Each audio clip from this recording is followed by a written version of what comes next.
much climbing at all. Only climbing to -5 for a high today. Again, much cooler than what we should be.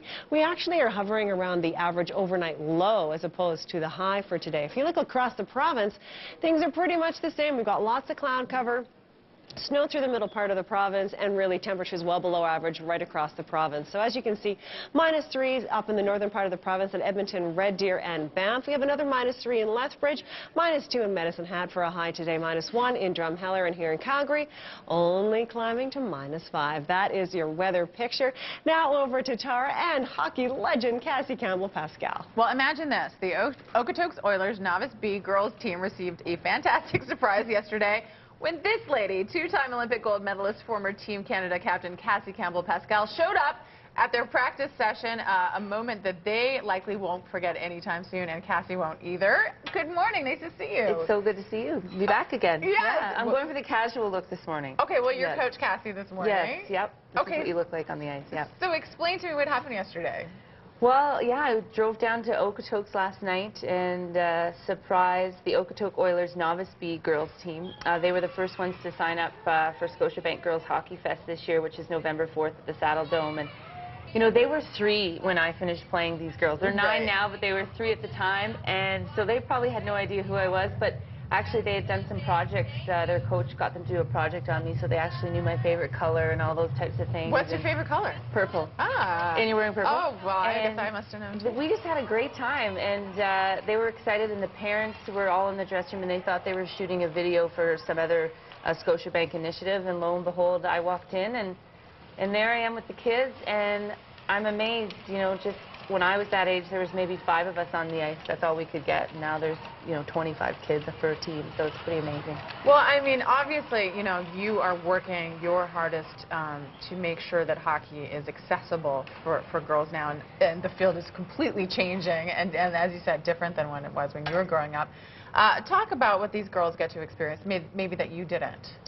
Well, I think they get, you know, my mom coached me, and she was a great coach, you know. I had a lot of great coaches growing up, but I think, you know, they're just getting better coaching, better access to ice time, you know, more teams to play against, you know, better equipment. And, you know, I see these young little girls with the top-of-the-line skates and gloves, and, you know, that was something that my parents just never could really invest in, and it was kind of more given towards my brother, you know. And, you know, they've got fancy uniforms off the ice and on the ice, and it's just taken more seriously now, and I think just become a lot more accessible. And then, you know, you get a company like Scotiabank who doesn't even think twice about, let's have a girls' hockey fest. No-brainer, let's do it across the country. And this is going to be our 3rd one that we're going to have here in Calgary on November 4th. And that's just how much it's changed, because when I was growing up, we never had access to these kind of opportunities. Right. So how important is it also for these girls' teams to meet other teams and, you know, just sort of meet girls who are like-minded?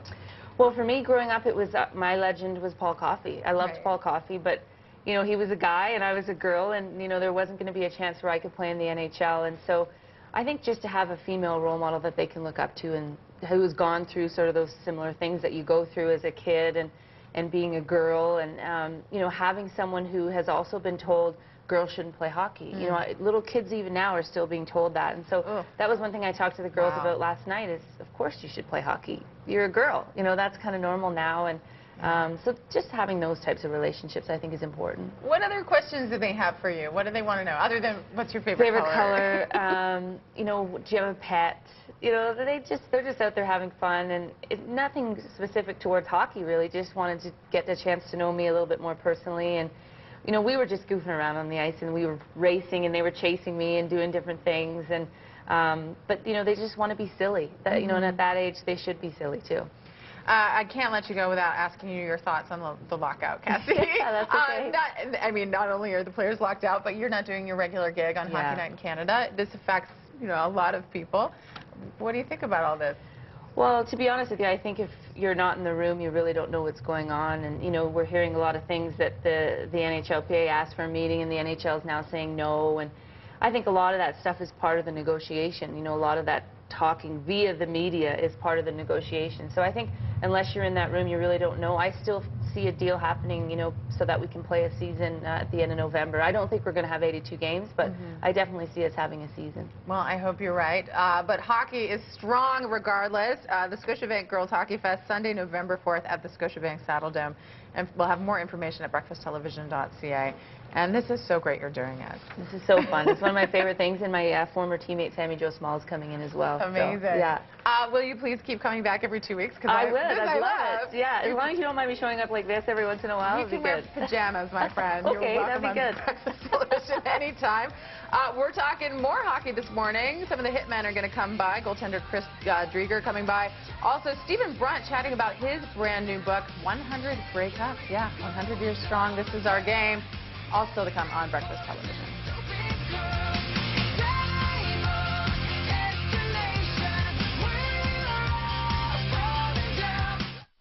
Closed captioning, sponsored by the Calgary Woman Show, October 27th and 28th at the BMO Center, Stampede Park.